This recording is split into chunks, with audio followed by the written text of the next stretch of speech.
Hi, this is Tina Hamilton, and today I have with me Paul Alford with Bloom Daily Planners. Hi, Paul. Glad to have you. Thanks for having me, Tina.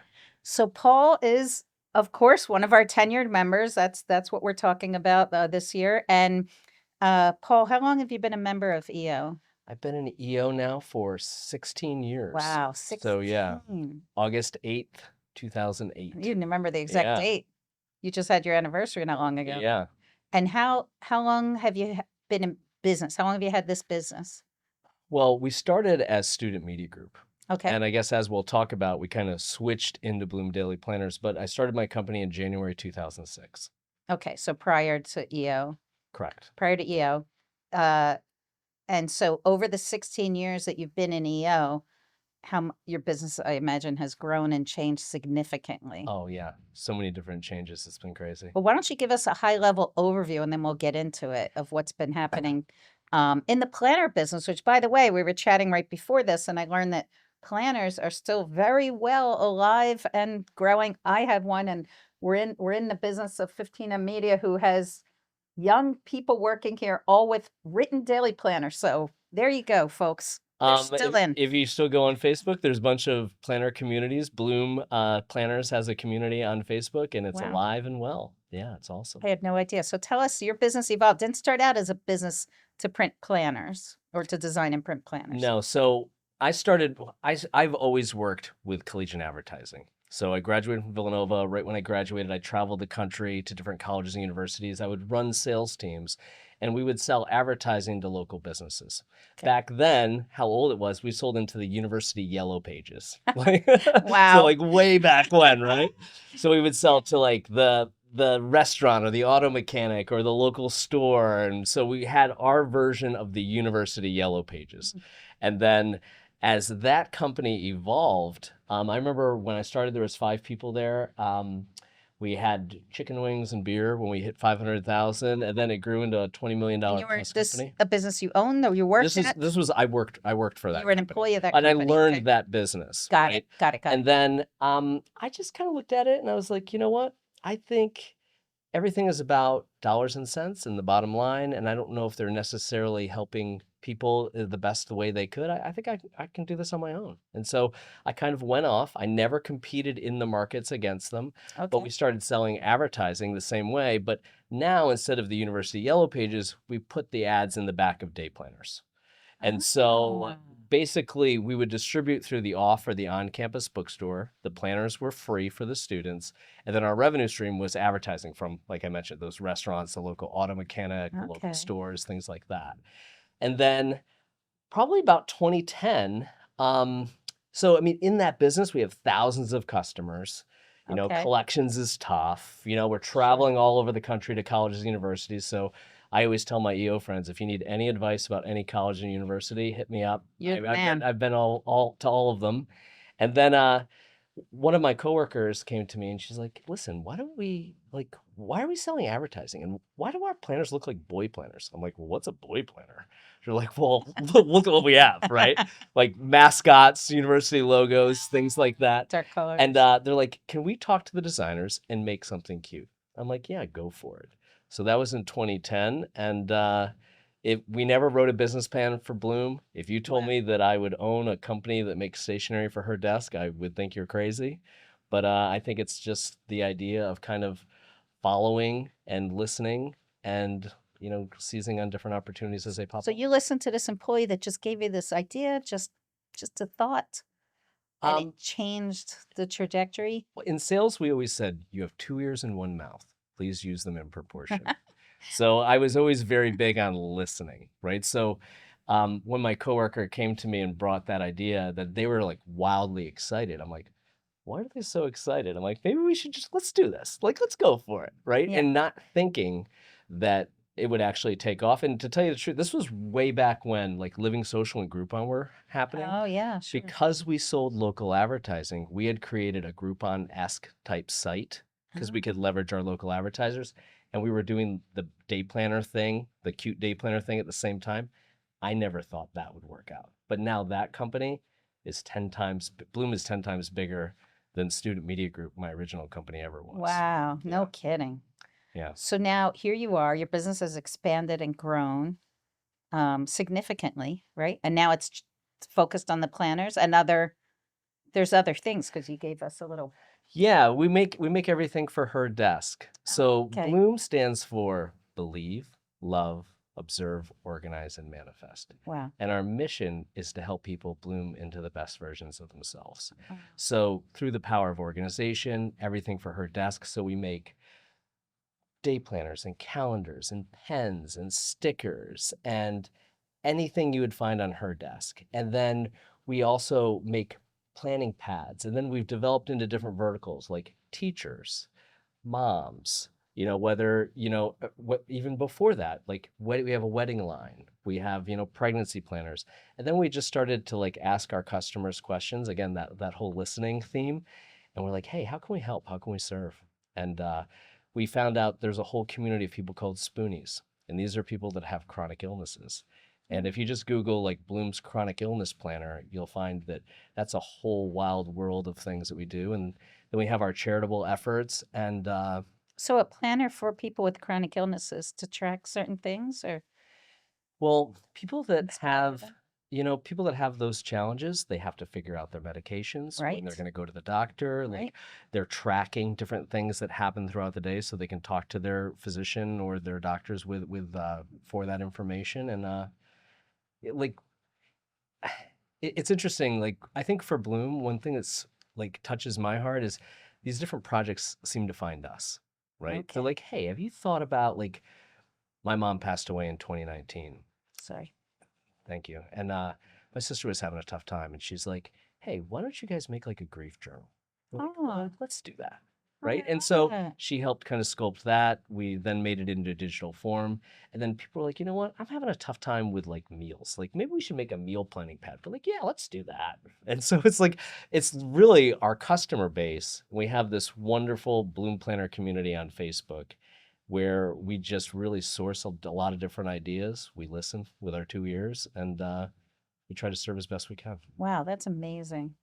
And so what have been or let's zero in on what would you say was when people look at you, you've been successful, you've built one business and in essence built a second business, right? I mean, it is two different angles, advertising and the planners and all that goes around that. Um, but people, I'm certain that people look at you and your years of experience and all your success, like what has been the biggest learning lesson or lessons that you would want to share with our people listening?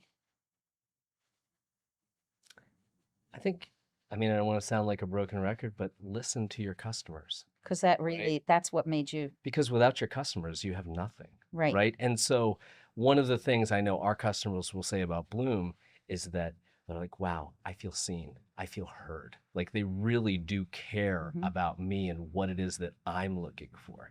And so it's like, I think we talk about it internally. We're like, listen, it's not about all of us around this conference room table coming up with all the different ideas. It's about us sourcing all of these ideas from our customers.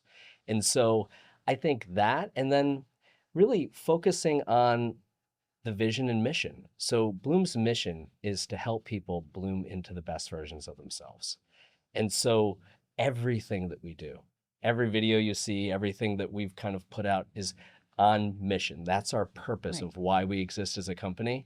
And, we just happen to make things for her desk. And Right. so I And think that's the, but that staying focused on purpose and vision, I think that makes a big difference. I'm taking a guess you didn't always have the clearest vision as to what this was going to be. No, no, obviously I had no idea. And I think my vision in the beginning, like and I think a lot of younger entrepreneurs can relate, is, you know, I think those first few years, you're like rubbing a couple nickels together, crying Right. yourself to sleep. Like I can remember being underneath my conference room table, which at that Mhm. time was two folding tables. Right. And just being like, gosh, like how are we going to get through this? And missing payrolls and all of the stress that just Yeah. comes from the financial burden of like, It's the hardest part. and like if this all falls apart, it's all my fault. It's all Right. on me, That's right. right? And so I was so focused on money and how we're going to make money and how we're going to have enough money at the end of the week, Hmm. that for a short period of time, I lost focus on our vision or our mission. But when we refocused and we said, you know what, we're just going to go for it. And if we go broke, we go broke. But we're going to like help people bloom into the best versions of themselves. And everything we do is guided by those Because principles. if you're staying on focus and on your principles, the likelihood is you are going to succeed. If you're just focused on money, you're missing the ball and where you're supposed to be going. Yeah. Is that what you're saying? Yeah. I think when you're focused on money, like any entrepreneur that's focused on money is probably not going to be an entrepreneur for too long, right? I don't know too many that have just focused on money. Sure, they're out there. I mean, you have, the Kevin O'Learys of the world. I think that's all he wakes up, breathes, lives, Yeah. goes to sleep thinking about, and he's made success for himself. But I'm sure he could also tell you about his downfalls. But I know for me and my own business, it's always been about the building of the business. It's never been about the money. But when sometimes you do have to think about the money, obviously. Yeah. But if you're just focused on that, I can see where that wouldn't take you where you need to be, and you wouldn't have listened and heard all these things that got you to Yeah, where. and being an entrepreneur, running a company is a team sport, right? Like you Yes, don't do it on your own. So right. I surround myself with people that are smarter than me, that know things that I don't know. And our CFO is John Raffanello, very smart, very much in tune with everything that we need to do fiscally. Mm. And that allows me to then, focus on mission and purpose and listening to our customers and things like that. When you were earlier on and you didn't have a CFO or these wise-minded people that you can now afford to have, um, what did you do? Who did you go to? What did you read books? What did you do? So I'm an avid reader. I have a Okay. huge Audible account. I drive 53 minutes from my house to my office every day, so I listen to about 4 books a month. Wow. Um, I our CFO, when I talked about the advertising company I worked for, Yes. I worked for him Oh, no for 11 kidding. years. Oh, wow. So he was always close at hand and my friend, and I would always bounce Okay. things off him. And then when we were going through some tumultuous times, he's like, "Hey, how can I help out?" And it all kind of worked out Yeah. that now we're business partners. But really, my EO forum, like so many different times I've leaned on my EO forum. Like I remember back in the early days, we were getting sued for copyright, and we were Oh, not in the wrong. Like yeah. we always do things from the heart. We always do the right thing. And this person was just suing us because they were just trying to be bad people, right? Right. Right. Like, and I know like everybody, there's two sides to every story. So I'm sure, like, I'm glad I had this experience, but I went to my forum and I was like, listen, I am not going to pay this guy a dime. Yes. We are not wrong. I will fight this until the day I die because I am a principled person and I stand up for what is right. And they're like, listen, settle. And I'm like, no, I will Oh, not that would do be it. a hard thing to I will do. not do it. I will not Right. pay them any money. And he's Oh like, my Paul, gosh. settle, because what it's doing is it's pulling you away from your company. Mm. It's distracting you. And if you're not careful, they're going to get exactly what they want. He's like, settle, come up with a number, and then your attorneys, they'll wrap everything up. They'll make sure you're protected, and then write the check by hand.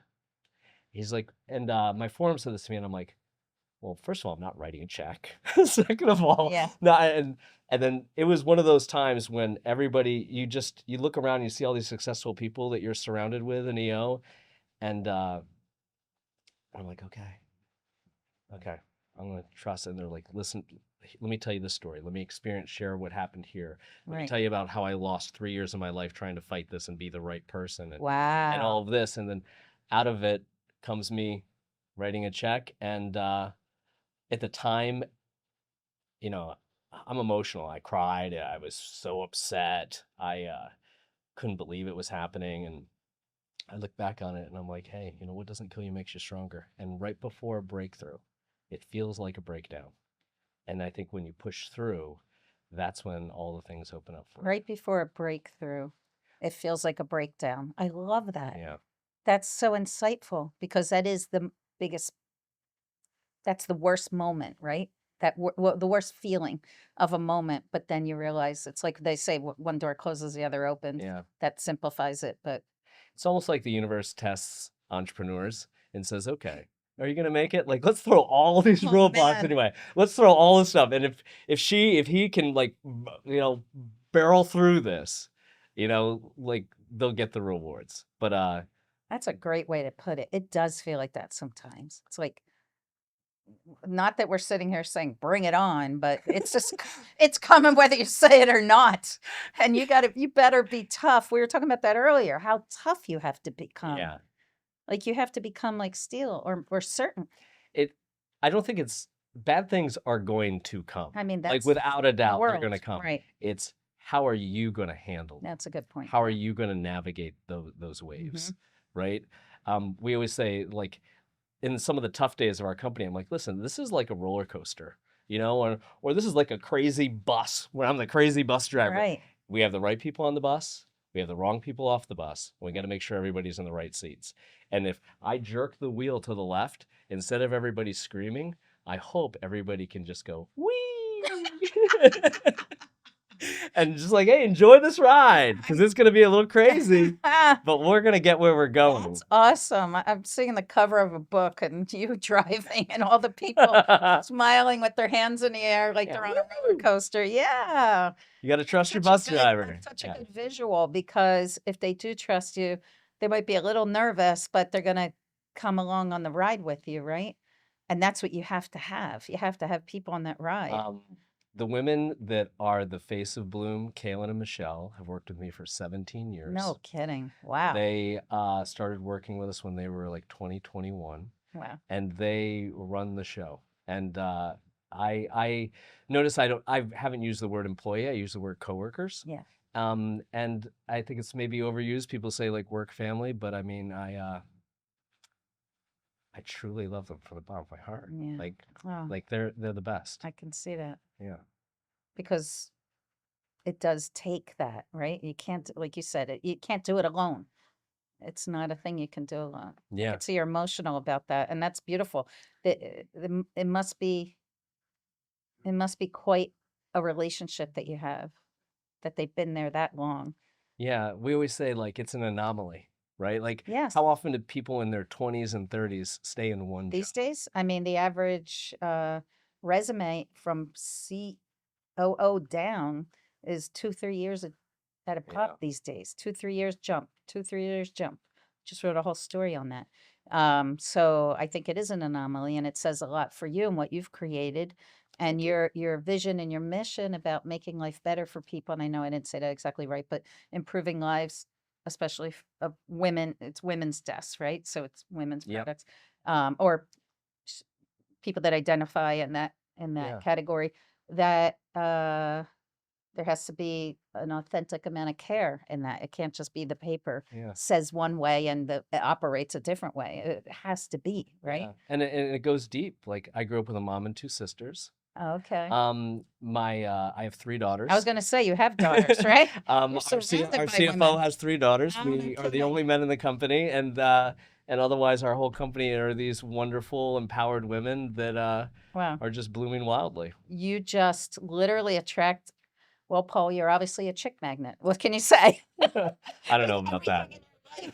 All right, I'm joking, but well, maybe not, but everything in your life is about women, and then this business you started that wasn't even supposed to be about serving women ended up serving women. So it's like your whole world seems to be Yeah. around that. Yeah, I think it's all around serving. I think that's the key word. Yeah, Right? Like so many different businesses go into it and they say, "Hey, me." And I remember I saw this one speaker, he turned the M upside down. He goes, "It's about we." oh, He goes, "It's about all of us together." Right? yeah, So it's a collective vision. It's not just me. Like somebody can yell at me and say, "Hey, take this turn." I'm like, "Okay, let's Yeah. go." Like so I'm listening all the way along, and I think it's all about that co-creation. And Yeah. when you have that kind of atmosphere and culture, that's when wonderful things That's right. can pop up. And you've created some kind of a safe environment for people to open up and share their ideas, it sounds like. Yeah, I think they've helped create the environment too. It's That's not what I ju- mean. yeah, That's yeah, it's just not me. We're all Right. co-creating it together. And you have to be safe. Like people have to feel safe to open up and be able to share like that and Yeah. help you come up with ideas or whatever and help you expand the business. Yep. Hmm. Yeah. That's wonderful. It's a great message. Well, Paul, thank you. I don't know what else I would even add to that. You've had so many good messages. You've had a lot of good success. I know that you're well um, liked and in EO, and you've been involved in EO. You've given back to EO by volunteering on the board, right? You've been on various board I was on the seats. board for about 8 years. 8 years. Wow. I was an EOA coach. Okay. I seed moderated a forum, and now I decided to stay in the forum. Oh, nice. And I would say one of the things that just came up recently, Yeah. and maybe if there's other people that watch this and find out ways that we can serve or we can help, Amazon had this award, and it's called the Force for Oh, Good. right. Did you see when we were in Atlanta? I was supposed to come down there, and I Yeah. forget what happened. We got interrupted. So many people were there, and I'll show you the video tonight when Yeah. we're at this event. And it was an award that Amazon gave only 3 companies in the whole world, and it Whole was world. the whole world, and it was about how they're a force for good. And for us, it was probably the biggest accomplishment as a company we've ever gosh.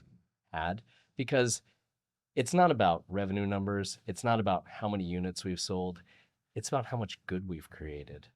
And so I remember in the very beginning of the company, I said, listen, we're not going to change the world. We're just a small little company, but maybe we'll clean up our corner. And when this whole thing happened with Amazon, I go, you know what? I'm going to take back what I said 16 years ago. I think we're going to change the world.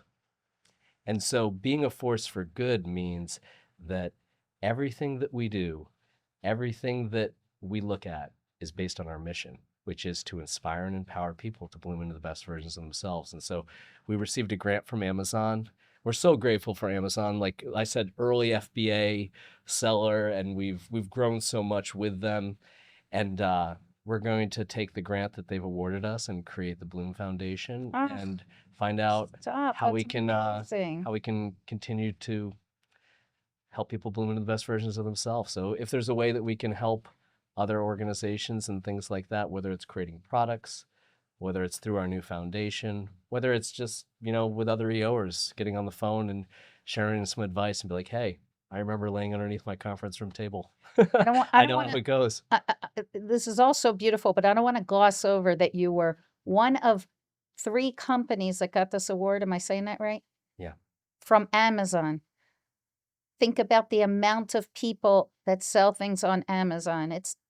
I don't even know the number. I imagine it's got to be in the millions. Yeah, I think it might be 8+ million. 8+ million, and you were chosen I cannot gloss over that, even though you just said a lot of amazing things. That's spectacular, and for most people unachievable. So, and now you're going to take that and do good for others with it. That's just perfect. Well, the one thing we said is we go, this isn't the pinnacle of our success. This is just the beginning. I love it. Right? I We're love just it. getting started. All right, Paul. Well, maybe we'll have you back in a year and see what you've done, with the Yeah, that'd be great. foundation and other things. I would love that. It's inspiring what you're doing. Your message is just perfect and fantastic, and you're a great person to know. I know because I've gotten to know you over the last year a little better than I've known you in the years past. So, so thank you, Paul, for being here. Yeah, thanks Really for having me. appreciate all you're doing. Appreciate you.